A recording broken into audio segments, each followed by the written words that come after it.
Hey, Chiefs Kingdom, Harrison Graham here on the Chiefs Report. We're just, 4 days away from the playoff game against the Cleveland Browns. We'll get you caught up on some injury updates in just a few minutes. Stay with us there, but I do want to get you caught up on the latest surrounding Eric Bieniemy first, as, lo and behold, the Houston Texans were like, the entire world thinks we're idiots for not wanting to interview Eric Bieniemy. I guess we might as well. So they have requested an interview. That will happen after all. And I guess it's smart that they're doing this at this point, but if I'm Bieniemy, I'm kind of like, do I even want to go to Houston at this point? We'll see how this all plays out, but this is the sixth job he has interviewed for, which is all of the openings except for the Philadelphia Eagles, who obviously just made a change on Monday, so that could certainly change as well. They could certainly take a look at Bieniemy as their head coach if they choose to do so. Here's the truth. Deshaun Watson wants Eric Bieniemy, and he's pissed off, so the Texans are like, well, I guess we have to interview the guy now. They don't deserve Eric Bieniemy.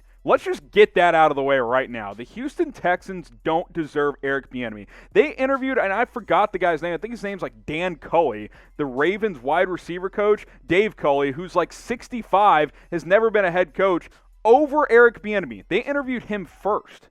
Like, what is this organization doing? They don't deserve EB. Now, the job is still somewhat appealing if you can get Deshaun Watson back on board, because he's a superstar young quarterback similar to Mahomes, not as good, but still very, very good, obviously, and that would be appealing for Eric Bieniemy, but I think Houston has botched this process, and quite frankly, I don't think they deserve Eric Bieniemy. They might get him anyway if they decide to, if they have a good interview and they offer him the job and he wants it, but man, what a poor sequence over the last week or so by that franchise. So now Bieniemy has interviewed with, of course, the Falcons, Lions, Jags, Chargers, Jets, already knew all that, and the Houston Texans. I don't believe that interview has happened yet, but that is set to take place in the very near future. We'll see if it happens before the playoff game, but man, the Houston Texans, what a joke of a franchise they continue to be.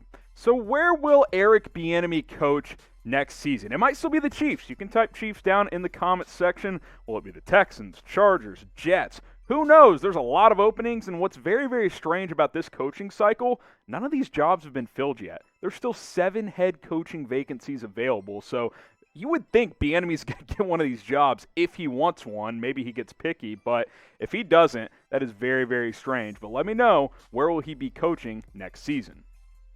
And if he does land one of these jobs, or even if he doesn't and still might, go check out this video on the channel here at youtube.com/ChiefsTV. I did Eric Bieniemy replacements, top 5 candidates to replace him as the Chiefs offensive coordinator if he is elsewhere next season. I think there's some good names on that list. You can go check that out. And all of our Chiefs videos on the Chiefs Report help us reach 12,000 subscribers. We're less than 300 away. We're growing like crazy. We've had a couple of big videos recently. Let's keep that momentum going. Hit that big red button and subscribe. Share that link below with a friend as well so we can get more subs. It's youtube.com/ChiefsTV.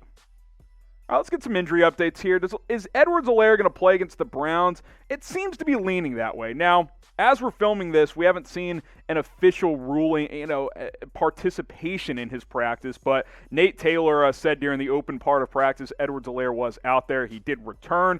Hasn't played since Week 15 as he's been dealing with that hip and ankle injury, but when you factor in the week before Week 16, the week before Week 17, and the bye week, and now the week leading up to the playoff game, you're talking about 3.5, 4 weeks off, which is, almost a month, which is certainly a decent amount of time. And this running game without Edwards-Helaire hasn't been that great. Now, Kansas City doesn't need to be a 50-50 split type of offense, but Clyde certainly helps. He's better than Le'Veon Bell. If there was any doubt about that before, it's undisputed now. Darrell Williams ran better than Bell while Clyde Edwards-Helaire was sidelined, so keep that in mind as well. I think Bell's just much better suited as a secondary type of back at this point. So if he could get back out there for the playoffs, at least keep the Browns honest defensively that they could run the football a little bit, I think that would be a nice addition for Kansas City heading into this divisional round matchup. So will Clyde play on Sunday? Type P for play, type S for sit. Let me know what you guys think down in the comment section. Will the Chiefs' first-round pick play this weekend? Get your votes in, P for play or S for sit. Now, if you want to gamble on this game or any other games this NFL divisional round weekend, producer Sam, he's already lining up his pockets. Chatsports.com/ChiefsBet. Use that promo code Chiefs125. That's going to get you a 125% deposit bonus when you sign up. And if you like the lines here, you can take the Chiefs -10, the over-under at 57. I will say this. Keep in mind, the Chiefs have had trouble covering this year, and 10 points is quite a bit, but we know Andy Reid coming off a bye week does very, very well. So we will see if they can cover, but that'll be a fun matchup. I do like the over in this game, by the way. It's high, but I'm hammering the over at BetUS. You can as well. Chatsports.com/ChiefsBet. Use that promo code Chiefs125. I mentioned Nate Taylor had some of the injury notes here in the open portion of practice to the media. Edwards-Helaire, Tyreek Hill, Mike Remmers, Eric Fisher, Hitchens, Niemman, Dorian O'Daniel were all on the field during that time. Guys who weren't, though, Sammy Watkins, not out there. Willie Gay, Mitchell Schwartz, no surprise on Schwartz. Didn't see Rashad Fenton either, who hurt both of his ankles in that Week 17 game against the Chargers. So you look at these four guys, and it's not like these are nobodies, especially Watkins and Schwartz. Now, I've been telling you guys for weeks and even a month or two at this point, I don't think Schwartz is coming back. I don't think he will be playing at any point this season, but Sammy Watkins, I thought he had a good chance to play in this game, and he still might, but if he's not out there on Wednesday, not a great sign. Willie Gay, you're getting thin at linebacker. That could be a problem. And then Rashad Fenton, who's a key special teamers and depth guy at corner, that's not exactly a small injury either. So what is the biggest injury for the Chiefs right now? The logical answer would say Mitchell Schwartz, but I won't say him because he's been out since Week 6. The Chiefs have grown accustomed to not having him. So I'm going to say Sammy Watkins because of how big he's been in the playoffs in recent years. I will say Sammy because I think he is a big-time performer in big games. But let me know what you guys think in the comments.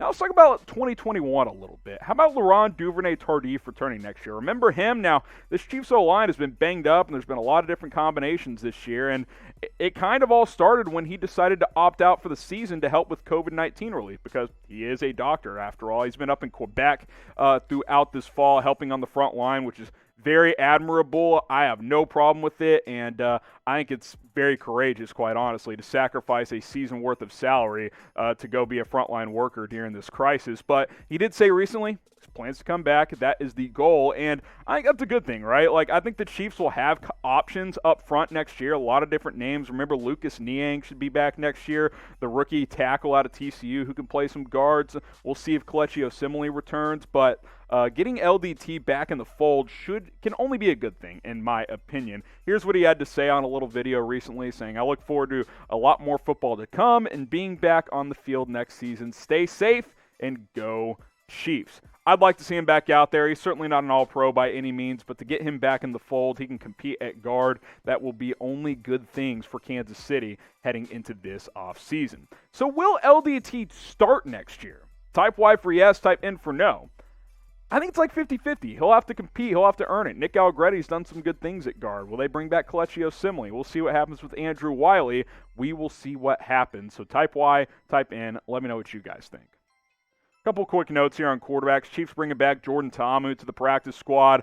I like this move. I was surprised when they let him go off their practice squad because I don't think he'll ever be a starter or anything crazy like that in the NFL. But could he be a long-term backup for Patrick Mahomes? Potentially, right? Like, he's mobile. He's got a good arm.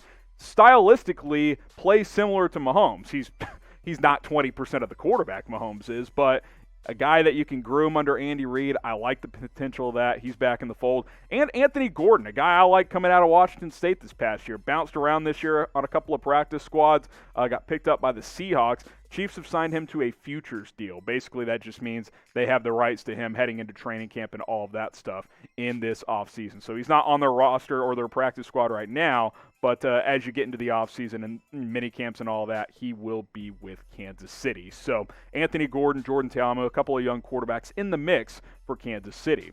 So help us out. I want to remind you guys one more time. We are closing in on 12,000 subscribers, 11,704 when we started this video. I'd love to hit 12K before kickoff on Sunday. Can we get there? I think we can. Hit that big red button and subscribe.